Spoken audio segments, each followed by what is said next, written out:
À la suite de BFM Story, les fonctionnaires étaient appelés à se mobiliser aujourd'hui dans la rue avec une journée d'action nationale. 9 organisations syndicales appelaient à cette journée.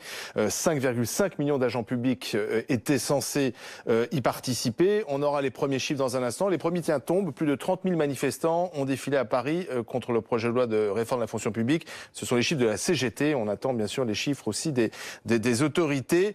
La question ce soir, est-ce que Emmanuel Macron, depuis qu'il est à l'Élysée, maltraite les fonctionnaires? On en parle avec des fonctionnaires, ou du moins leurs représentants. Bernadette Groison, bonsoir. Secrétaire général de la Fédération syndicale unitaire FSU, les professeurs, entre autres, le personnel d'éducation nationale.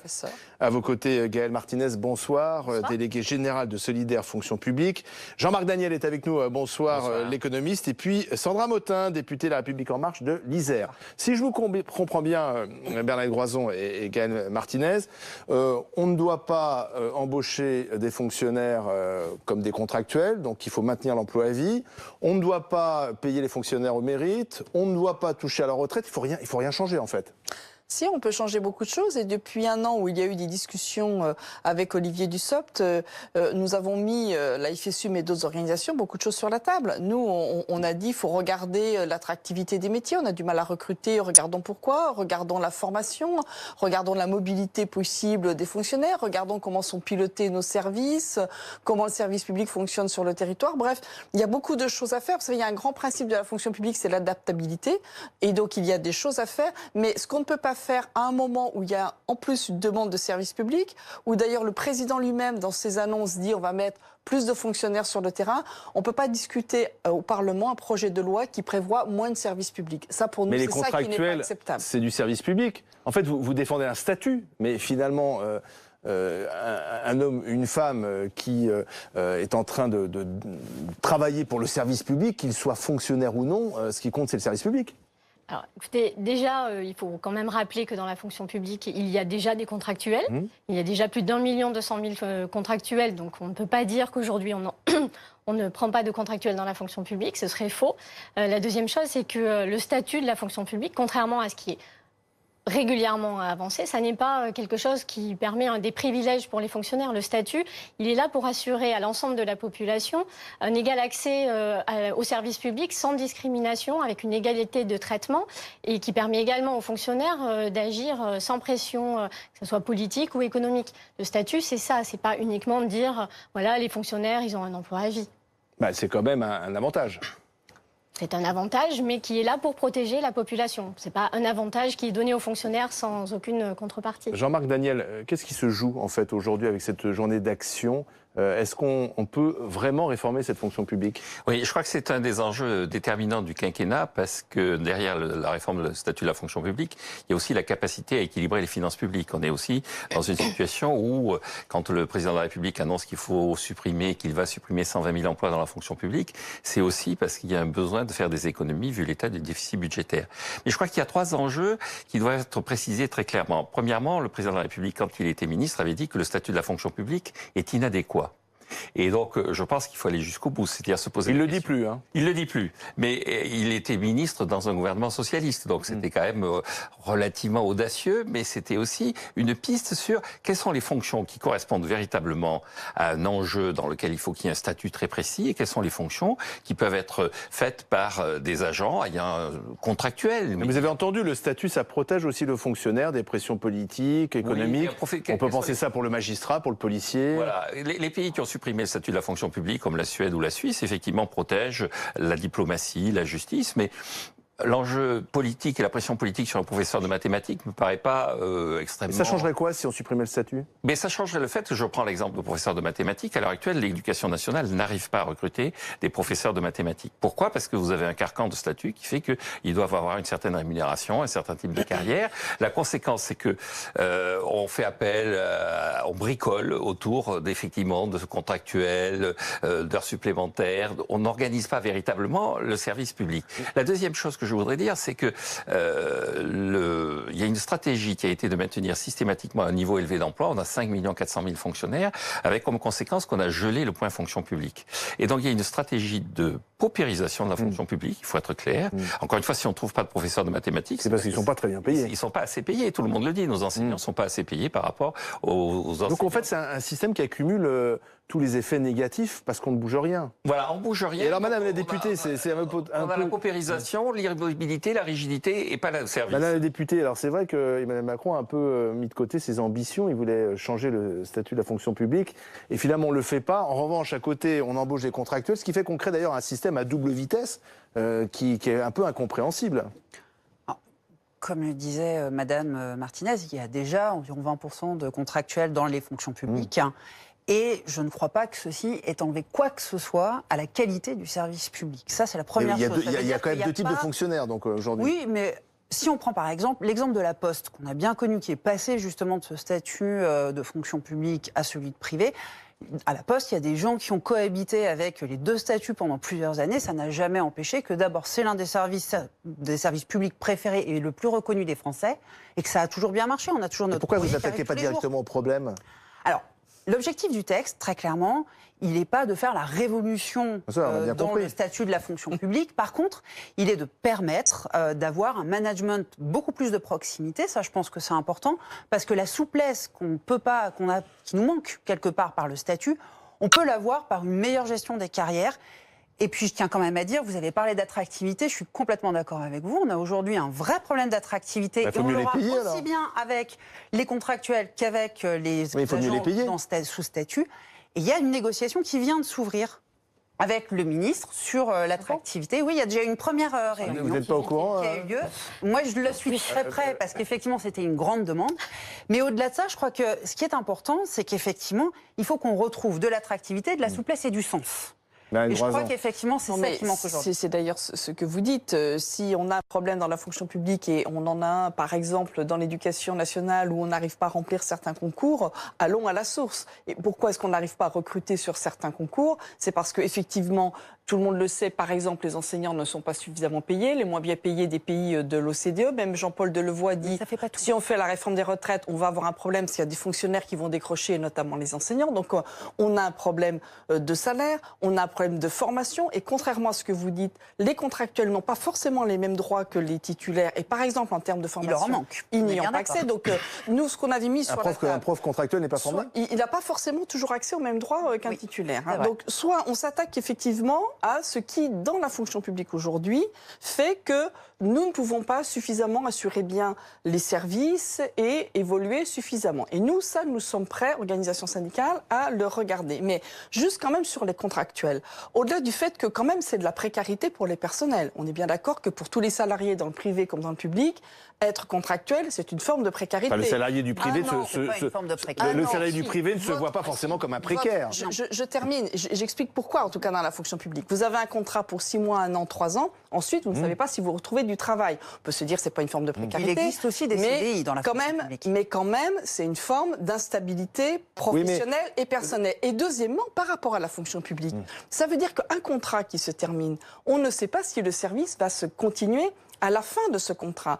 Une collectivité territoriale qui, sur un contrat, y compris avec les contrats de projet prévus dans le projet de loi, va prendre quelqu'un 6 mois. Au bout de 6 mois, est-ce que le service se poursuit? Non. Sauf qu'il n'en est pas question, puisque dans un contrat de projet, on est sur un projet spécifique. Non. Et ça existe déjà, j'en ai mis en œuvre. Si je peux terminer, excusez-moi, je vous ai juste pour ne pas dire n'importe quoi. Mais je ne dis pas n'importe quoi. Excusez-moi. Il y a un CDI, il y a CDI, vous confondez CDI et contrat de projet. Non, contrat de projet, c'est un projet. Donc, ça a un début, ça a une fin, et c'est la fin du projet. Donc, il n'y a pas de problème de service derrière. Il y a plusieurs possibilités. Il y a le contrat de projet, il y a la contractualisation ordinaire. Un contrat de projet, tel que c'est prévu dans le projet de loi, le contrat pourrait s'arrêter, sauf si vous modifiez le texte, avant même que le projet soit terminé. Mais on verra. Deuxièmement, sur les contrats, quand le contrat se termine, on n'a pas de garantie derrière. Et comment un professeur, comment se dire l'année prochaine, on ne sait pas si on le rembauche. Un SPIP dans une prison, on ne sait pas si dans 6 mois on l'embauche. Donc la continuité même du service public n'est pas garanti. D'accord, mais travers aujourd'hui, Gaëlle Martinez, aujourd'hui, est-ce que ça a un sens d'embaucher des gens à vie, en fait? L'emploi à vie, est-ce que c'est en 2019, avec justement un monde du travail qui bouge, avec peut-être effectivement des carrières, on fera plusieurs boulots dans notre carrière, est-ce que embaucher à 25 ans quelqu'un à vie, ça a encore un sens? Et d'ailleurs, est-ce que ça donne du sens véritablement à la personne qui va faire ce travail, qui aura peut-être envie de faire autre chose à un moment donné? La question qu'on se pose, qu'on doit se poser, c'est clairement qu'est-ce qu'on veut pour notre pays, des services publics. Mais ça n'empêche pas les services publics. Si, alors du coup, on en revient à ce que je vous disais au départ. Pour nous, le statut qui effectivement a en corollaire l'emploi à vie, c'est une protection pour l'ensemble de la population. Mais est-ce que vous ne défendez pas plus ce statut que l'emploi finalement dans cet argument? Non, pas du tout. Comme le disait Bernadette, tout contrat qui se termine, on ne sait pas quelle va être la permanence ensuite du service, de la mission. Peut-être parce que parfois il y a des missions qu'il faut arrêter. Dans l'éducation. Parce que vous prenez l'exemple du prof de maths. Aujourd'hui, soyons très clairs. Aujourd'hui, soyons très clairs. On place les services publics sous le prisme de l'austérité budgétaire. Vous l'avez dit tout à l'heure, le président Macron l'a dit dès le départ. Attention, les finances de l'État sont vides, etc. Donc, la variable d'ajustement, c'est la fonction publique, ce sont les services publics. Sauf qu'on a bien vu que ces derniers temps, la revendication de services publics de qualité, au plus près de la population, c'est clairement exprimé. Mais on dépense beaucoup d'argent et les gens sont mécontents. Donc pas si mécontents. Juste pour terminer, de l'argent, je rappelle quand même que la fraude et l'évasion fiscale, aujourd'hui dans notre pays, c'est 80 à 100 milliards. Voilà, donc de l'argent, on ne peut pas dire qu'il n'y en a pas. Il y a malgré justement, cet argent-là, on ne l'a pas. On ne l'a pas, mais allons le chercher. Alors, dans ce cas-là, n'allons pas supprimer des emplois à la Direction Générale des Finances publiques, par exemple. Trois remarques par rapport à ça. D'abord, l'évaluation de la fraude fiscale est assez difficile à faire par définition. Et donc, le chiffre de 80 à 100 milliards est un chiffre qui est très difficile à consolider. La deuxième remarque, c'est que je pense qu'il faut identifier véritablement les missions qui relèvent de l'État. Il faut redéfinir les missions. Et pourquoi on ne fait jamais de redéfinir les missions? Il y a un rapport qui a été remis récemment par Olivier Duhat, au ministre des Comptes publics, disant que à service rendu équivalent, c'est-à-dire avec le même résultat, si on privatisait, si on confiait en délégation de service public l'entretien des cantines, le Crous, l'entretien des parcs et jardins et tout ça, des entreprises privées, on pourrait faire 25 milliards d'euros d'économie. L'État n'a pas donné un statut ad vitam aeternam à des gens qui, effectivement, sont sur des fonctions que des entreprises privées assument parfaitement. Par exemple, c'est déjà le cas. Par exemple, à Paris, ceux qui dressent ces PV, ce sont des agents du privé. Or, ce qu'on voit bien, c'est que l'État garde des activités dont on pourrait se demander pourquoi il les garde. En revanche, d'une certaine façon, il a privatisé la collecte de l'impôt, puisqu'avec le prélèvement à la source, ce sont les entreprises qui collectent l'impôt. Donc, je crois qu'il y a un vrai travail de définition. Et pourquoi on n'arrive pas à faire ce travail de redéfinition des fonctions précises de l'État? Je pense que... Ce qui coince, c'est effectivement le statut qu'on va donner aux gens. Il y a l'impression que entre le statut dans lequel vous avez l'emploi à vie et la précarisation, il n'y a pas de moyen terme. Ce qui protège vraiment un salarié dans le public comme dans le privé, c'est sa compétence, c'est sa manière de servir, c'est pas son statut. Et donc, rentrer dans une logique qui consiste à davantage responsabiliser les gens, davantage décentraliser, davantage faire confiance aux acteurs de l'activité économique, ça permet effectivement de dire le statut, finalement, on peut s'en défaire. Parce que, vous le disiez, concrètement, quelqu'un qui devient professeur de mathématiques à 25 ans, et si vous lui dites tu vas être professeur de mathématiques jusqu'à 65 ans, il a peut-être envie, à un moment donné, d'aller voir un peu ailleurs. De même, vous avez des ingénieurs qui quittent des entreprises et qui se disent je peux être pendant 3-4 ans professeur de mathématiques et apporter effectivement à la fois mon savoir, mon expérience dans le cadre de... Mais oui, mais il faut le systématiser. Mais non, ça existe, toutes les passerelles existent déjà. Pas tant que ça, parce que quand on regarde vraiment, il y a moins d'1% des fonctionnaires qui sont vraiment... Il n'y a pas les supports emploi pour le faire. Donc, aujourd'hui, ce que nous, on propose justement dans ce texte, ce sont des outils pour favoriser cette mobilité. Elle est importante parce qu'en termes d'attractivité, effectivement, rentrer à 25 ans et se dire, on ne dit plus aujourd'hui qu'on fait 40 ans de même carrière. Donc, il faut qu'il y ait de la mobilité. La mobilité aussi au sein même de la fonction publique, d'ailleurs. Elle existe, bien sûr. Aujourd'hui, elle n'existe qu'en théorie. En pratique, elle ne se fait pas pour plein de raisons différentes. On va essayer d'enlever effectivement un certain nombre de verrous. Après, ce qui est important aussi, c'est de dire qu'aujourd'hui, il y a un vrai problème sur les concours. On a de moins en moins de candidats au concours, alors même qu'on était dans une période de crise, on n'a même pas eu assez de candidats. Donc là, effectivement, il faut qu'on arrive à retrouver de l'attractivité. Et puis, ne parlons même pas, je vais prendre juste dans l'enseignement, le nombre de démissions de jeunes profs. Donc c'est vraiment... Interrogeons-nous. Donc on ne peut pas dire que le système actuel marche Au-delà de bien. la formation, la durée, en fait, l'emploi à vie, c'est même plus suffisant. On va dire pour attirer. garder les gens. Il y a aussi le salaire au mérite. Pourquoi vous êtes contre le salaire au mérite? Parce que qui semble pourtant du bon sens. Mieux payer ceux qui travaillent mieux, c'est du bon sens. Le bon sens, je ne sais pas s'il suffit à faire une politique, mais comment est-ce que vous mesurez le mérite, par exemple, éducation nationale, parce qu'on parle d'éducation nationale. Un bon prof, on sait ce que c'est, et un mauvais prof. Non, mais justement, comment voulez-vous, sur Donner des ce critères. type de mission, dire sur quel résultat vous allez vous baser? Celui des élèves, en connaissant l'hétérogénéité des élèves, en connaissant les corrélations qui existent entre les inégalités. Donc on n'est pas sociales, capable de dire inégalités c'est quoi un bon prof, c'est quoi un mauvais prof. C'est très difficile. Ah bon. Demander à des C'est pas médecins, rassurant. demander à des médecins aux urgences. C'est pas rassurant. Mais c'est pas parce qu'un prof n'arrive pas forcément à amener tous ses élèves au bout de l'année là où il voudrait les amener qu'il est mauvais. Enfin, ou alors c'est rien connaître à l'éducation de se dire de ce qu'est la difficulté très bien qu'il y a scolaire des et les mauvais profs qui restent d'ailleurs en fonction pour parce qu'on ne les peut rien faire. apprentissages. Demandez à des urgentistes comment vous allez les payer au mérite. Enfin, si vous voulez, c'est assez irraisonnable. Et par ailleurs, je trouve que laisser à penser qu'il faudrait corriger des agents qui ne seraient pas suffisamment responsables dans leur métier, c'est un peu sévère pour les agents de la fonction publique qui, je crois, sont très engagés professionnellement et font vraiment leur travail très consciencieusement. Donc le mérite, il est très difficile de trouver des critères pour fixer ces salaires. Et deuxièmement, ça veut dire quoi? Ça veut dire que s'il y a, par exemple, ce qu'on pourrait se dire, il peut y avoir des mauvais profs. Il y a des mauvaises agences d'une collectivité territoriale. Vous allez simplement payer mieux ceux qui font bien le travail, mais les autres, on fait comment? Donc, je crois que ce qui ne va pas, c'est qu'aujourd'hui, on ne va pas directement aux causes qui font qu'il y a des choses à améliorer dans la manière de faire travailler les agents, dans la manière de faire fonctionner les services. Je pense que le salaire au mérite, non seulement c'est souhaitable, mais c'est tout à fait possible. D'ailleurs, la logique de la construction des finances publiques françaises au travers de la nouvelle loi organique, qui définit des missions avec des critères d'évaluation, est totalement en conformité avec cette idée qu'on va salarier les gens sur la base de leur mérite. D'ailleurs, les pays qui ont supprimé le statut de la fonction publique, ils ont créé des agences en général, et on donne des missions à ces agences. Et sur la base des missions qui ont été réalisées, de la satisfaction apportée par ces agences par rapport au cahier des charges qui leur a été donné, la rémunération des agents est plus ou moins importante.